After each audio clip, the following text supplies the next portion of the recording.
Hello and welcome to Angry Time. I'm Jalan Moans. Today I'm angry. You know why I'm angry? People say it's because I'm a lonely old malcontent who's out of touch with reality. But mostly I'm angry because of entropy. That's right, entropy. Entropy measures the amount of disorder in the universe. I say we don't need more disorder, but entropy says we does. Who will win? Possibly entropy, but I'm not going down without a fight. Entropy is why plates smash into thousands of pieces.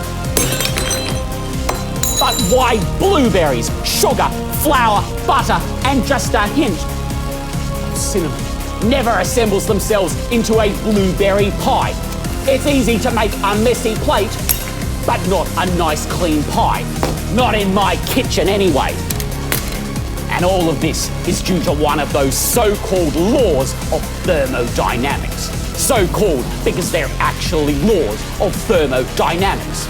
And let's be clear, entropy isn't even the most important law. Entropy is the second law of thermodynamics. Second, what's the first law? Who cares? I'm angry about entropy. And this pathetic second law says that total entropy will always increase. So if I make a blueberry pie out of these delicious but irritating ingredients, then sure, I'll decrease the entropy of my pie, make it more ordered.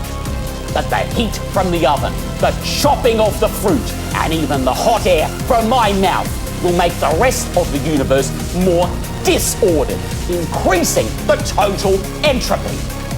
Entropy even says that my laptop will always get a little bit hot, increasing the total disorder of the universe to compensate for the increased order in my laptop, limiting my total efficiency. What a waste of heat! All because of the second law of thermodynamics. It says there's absolutely nothing I can do about it. Me, a rich, angry man. What sort of universe has a game I can't win? I win at everything.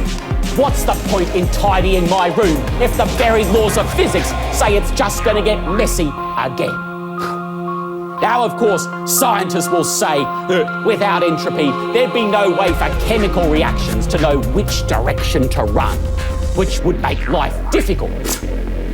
And without entropy, there'd be nothing to stop our bodies spontaneously separating into neat piles of elements. Well, I say they're just not being creative enough.